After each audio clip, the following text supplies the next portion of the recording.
Brought to you by Agilus Diagnostics. Health test की बात आती है तो मैं भरोसा करता हूँ India largest diagnostics company Agilus Diagnostics. खुद को टेस्ट करते रहो।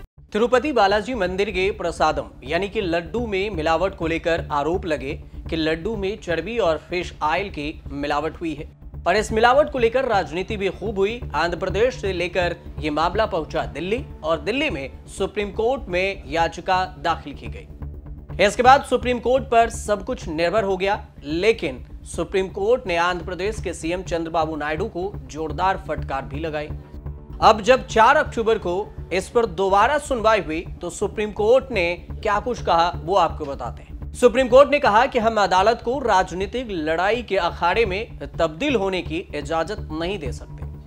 नई एसआईटी में सीबीआई के 2 अधिकारी, आंध्र प्रदेश सरकार के 2 प्रतिनिधि और FSAAI का एक सदस्य शामिल है। एसआईटी जांच की निगरानी सीबीआई डायरेक्टर करेंगे। तिरुपति बालाजी प्रसाद बनाने में इस्तेमाल होने वाले घी में मिलावट के आरोपों की जांच राज्य सरकार की एसआईटी नहीं करेगी। इसके लिए नई एसआईटी का गठन किया गया है। सीबीआई निदेशक की निगरानी में नई विशेष जांच समिति बनाई गई है। कोर्ट ने जो है आज जो है एक इंडिपेंडेंट बॉडी जो है बनाई है, जिसमें 2 लोग जो है सुप्रीम कोर्ट, 2 लोग सीबीआई से, 2 लोग स्टेट पुलिस से और एक फूड सेफ्टी अथॉरिटी से जो है अपॉइंट करके 5 मेंबर्स की एक जो है एसआईटी, इंडिपेंडेंट एसआईटी जो है कोर्ट ने कॉन्स्टिट्यूट की है, जो बाकी आगे की जो है कार्रवाई को जो है और जांच को देखेगी। और इसको इस कमेटी को बनाने के बाद जो है सुप्रीम कोर्ट ने जो है पिटीशन को डिस्पोज ऑफ कर दिया है। नहीं, कोई इसमें कोई टाइमलाइन डिसाइड नहीं हुआ है, वो अपने तरीके से जो करेंगे। और उनका सुप्रीम कोर्ट का ये कहना है कि अगर किसी भी तरीके का कुछ होता है तो उसमें जो है वापस इस पिटीशन में जो डिस्पोज ऑफ पिटीशन में एप्लीकेशन लगाया जा सकता है। No, there is no pendency in this. मतलब सीबीआई की निगरानी में एसआईटी का गठन हुआ। इसके साथ ही स्पष्ट हो गया कि तिरुपति बालाजी का प्रसाद बनाने में प्रयोग होने वाले घी में मिलावट के आरोपों की जांच राज्य सरकार की एसआईटी नहीं करेगी। इससे यह भी स्पष्ट हो गया कि कोर्ट को भी राज्य सरकार पर भरोसा नहीं है। कोर्ट जानती है कि मंदिर पर भी राजनीति हो रहा है और राजनीति के बीच में है सीएम चंद्रबाबू नायडू, जो इस पूरे खेल को बखूबी खेल रहे हैं। 4 अक्टूबर को सुनवाई के दौरान जस्टिस BR गवई और जस्टिस KV विश्वनाथन के पीठ के समक्ष सॉलिसिटर जनरल तुषार मेहता ने अपनी दलीलें भी रखी। Tushar Mehta SG solicitor general हैं और उन्होंने कहा कि एसआईटी की क्षमता को लेकर उन्हें कोई संदेह नहीं। हम चाहते हैं कि सेंट्रल पुलिस फोर्स के किसी सीनियर अधिकारी को जांच की निगरानी सौंप दी जाए। मैंने मुद्दे की जांच की है। इसमें एक बात स्पष्ट है, यदि इस आरोप में सच्चाई का कोई अंश है तो यह अस्वीकार है। देश भर में भक्त हैं, खाद्य सुरक्षा भी जरूरी है। मुझे एसआईटी के सदस्य को जो जांच कर रहे हैं उन पर कोई आपत्ति नहीं है, पूरा भरोसा है। वहीं इससे पहले आंध्र प्रदेश सरकार के वकील भी अपनी दलील सुप्रीम कोर्ट के सामने रखे थे। उन्होंने कहा था कि अगर एसआईटी में किसी अधिकारी को कोर्ट जोड़ना चाहता है तो फिर हमें कोई दिक्कत नहीं है, कोर्ट अपनी मर्जी से जोड़ सकता है। याचिकाकर्ता की ओर से कपिल सिब्बल ने कोर्ट से कहा था कि फिर इसको लेकर बयान जारी किया गया है, एक और भी बयान दिया गया है। सिब्बल ने मांग की कि कोर्ट इस मामले की जांच का जिम्मा एसआईटी के जरिए या एसआईटी के बजाय किसी स्वतंत्र जांच एजेंसी को सौंप दे, न कि राज्य सरकार के एसआईटी को दे। इस पर कोर्ट ने कहा कि यह करोड़ों लोगों की आस्था का मामला है, हम नहीं चाहते कि यह सियासी ड्रामा बन जाए। कोर्ट ने सुझाव दिया कि जांच लोगों के एसआईटी बनाई जाए और बनाई जा सकती है जिसमें सीबीआई के 2 अधिकारी, FSAAI का एक सदस्य शामिल हो।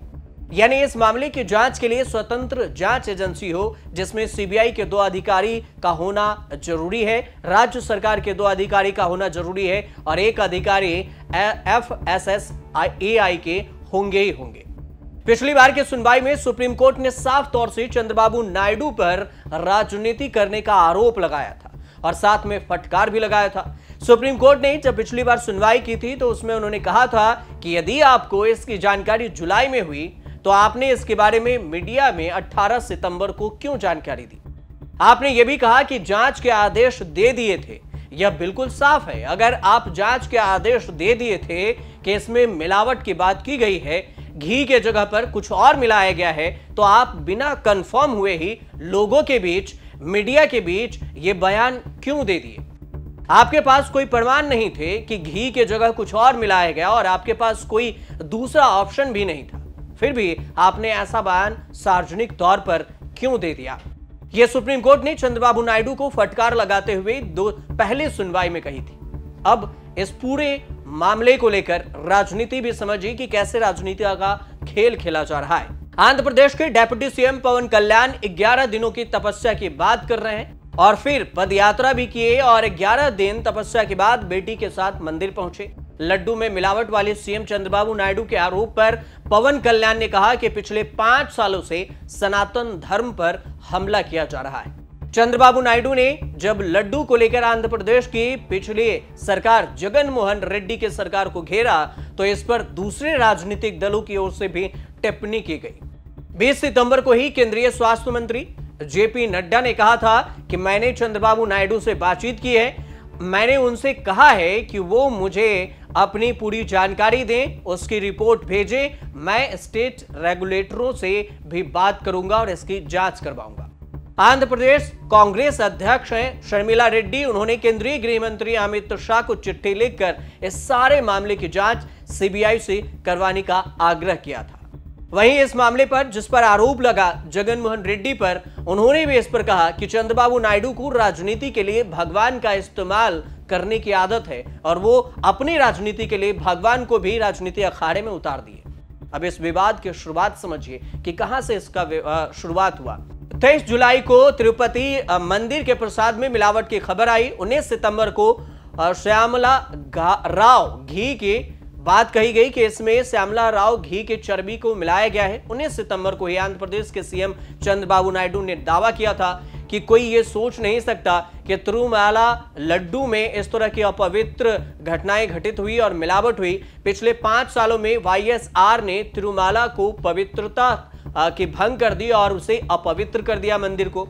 नायडू ने यह भी दावा किया कि इस बात की पुष्टि हो गई है कि तिरुमाला लड्डू के घी में जानवरों की चर्बी और फिश ऑयल का इस्तेमाल किया गया। इस मामले में जांच चली और इसके लिए जो भी दोषी होंगे उन्हें सजा दी जाएगी। टीडीपी के तरफ से ये दावे किए गए और इस दावे के लिए एक रिपोर्ट का भी हवाला दिया गया। ये रिपोर्ट गुजरात के नेशनल डेयरी डेवलपमेंट बोर्ड की बताई गई और इस रिपोर्ट में कई चीजों का जिक्र किया गया।